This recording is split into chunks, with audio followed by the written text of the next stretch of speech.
When James Ignatowich stopped by for an interview a few weeks ago, I took the chance to get him out on the court for a quick lesson on the shot he's probably most known for, the two-handed backhand dink. I've been trying to learn it on my own now for over a year, but with limited success. Turns out there was just one key thing I needed to fix in my technique to finally make it click. And I think it's the same thing probably that most players get wrong. So hopefully this short lesson will be as helpful to you as it was to me. All right, James. So if you can give me a two-handed backhand dink lesson, that would be fantastic. I definitely can. I got my, this is how you know you've been hanging out with Johnkew.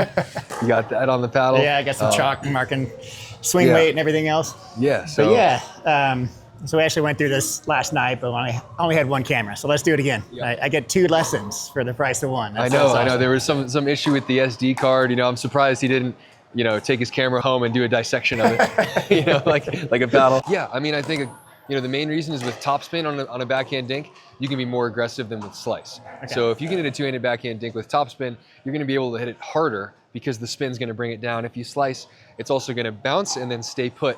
So with a ball that's got slice, it'll bounce and then kind of hang out where it is. But if that ball's got topspin, it's gonna run away from you. Right. So it helps if you wanna really be aggressive. And an interesting fact about a lot of pickleball facilities too is there's not a lot of space on the sides. Yeah. So if you really want to just, put somebody into the wall, a backhand dink's a great way to do it. For sure. Last night we were playing some rec, and when I was against you, I see you doing it on TV and it looks impressive, but until you're actually on the receiving end, it bounced and shot toward the wall, and it got behind me before I knew it. I'm sure you could adapt, but it's definitely ineffective. Yeah, and that's also a product of getting on the outside of the ball. Okay. Because I'm getting some side spin. It's not all just top spin. I'm cupping the ball and it's a little bit of top spin, a little bit of side spin. Gotcha. So. Just what's the one key thing you think most people do wrong on that? So a lot of people think that on a two-handed backhand dink, they should get their paddle below their hand, just like they would on, for example, a drive or a forehand topspin dink. But on the two-handed backhand dink, the best ones are hit where your paddle face is above your hand the entire time. So it'll look like this. Not even parallel to the ground, but even some of them can get a little bit here, but me personally, I do it pretty exaggerated. I'll go and it's just like how you watch Ben Johns when he comes over here and does his inside in dink, or like a ping pong player.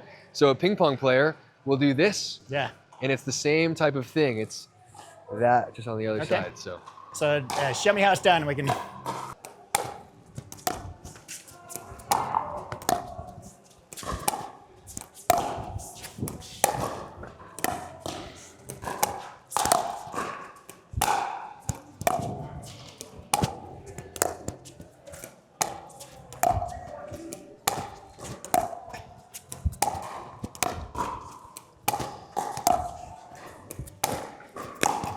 Good rally. That was good. Yeah. So, is it more beneficial to do it on a slice, or do your two-handed backhand topspin against a slice coming at you? Yeah. I've found that if somebody's slicing it against me and I'm hitting topspin, I feel really comfortable because also their slice is my topspin. Yeah. And once the ball bounces, it'll just kind of get to a neutral. Usually, if it has slice on it, but it bounces, it'll just kind of be a knuckleball when you get it. But that's a great thing to have if you want to hit topspin. Okay. And one thing about holding the paddle up instead of dipping it means you got to get lower, right? So it's a lot of deep squats, right? You have to get low. You have to get your legs under the ball. Okay. Because the paddle's not going to get under the ball. So, if you don't want to bend your knees a lot, this shot's just not for you. Best one yet. Oh. Great.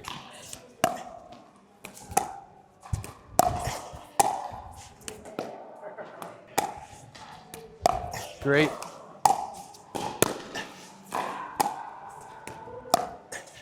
Looks good. You look like Max Freeman. That's good. That's feeling good, yeah. Yeah.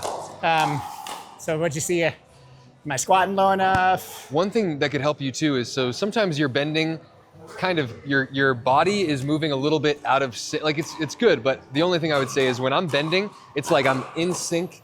My body and my paddle are moving at the same time. Okay, gotcha. So it's instead of bend this, it's bend. Okay, more flowy. Yeah, let the paddle drop as your legs bend. Okay, try that. Oh, that's the best one. Okay, that actually looks perfect. Yeah. That looks right. Yep. Yeah, that looks good.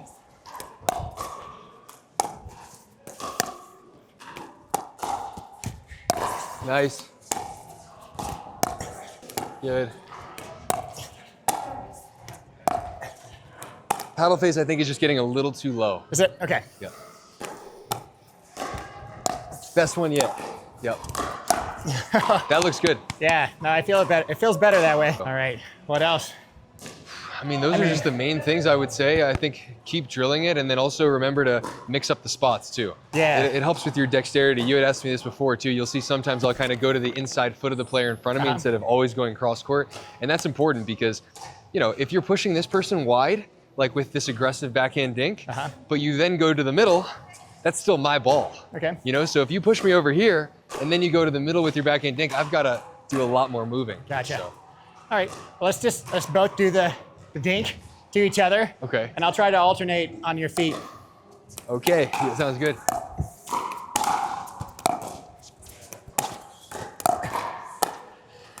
Is there a time when you just give up on the two-handed? Yeah, if it's super aggressive to you, I like to just put my paddle face down and just push it forward. Okay. Like, you ever see Ben Johns when he's defensively dinking? So sometimes he'll slice it like this, and then sometimes he'll just go like this. Yep. Like, or Tyson McGuffin does this in transition. He'll be like, and you put the tip down because you're taking it on the rise. Okay. So since it's on the rise, if you have an elongated paddle, you have more surface area. Yeah, so you're just basically resetting it and trying not, you don't have to be aggressive. Yeah. And if you do it this way, there's less surface area. Yeah, right. Okay. Yep.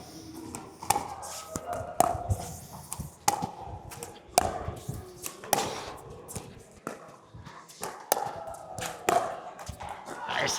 This is fun.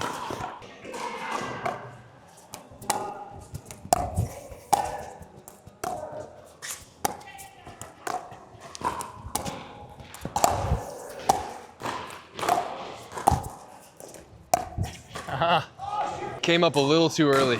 Did I? Yeah, I think you just kind of pulled off of it a little too quick. Okay. Which is kind of tricky because you're trying to get down and move up a little.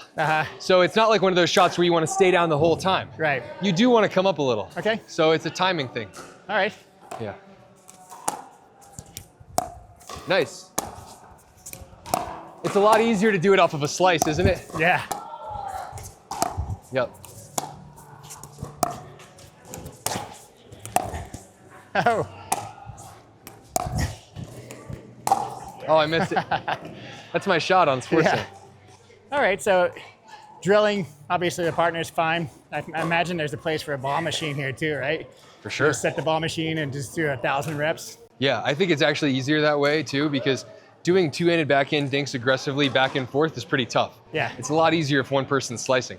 But that's one of the reasons why a two-handed backhand dink is good because it's harder to handle. Yeah, for sure. When I started last night, and I've been working on this by myself for a good while, off and on, but just listening to you tell me how to do it, I think it's much improved from where I started. Because the one thing I noticed, you're not getting as low as you think when you're doing this. For sure.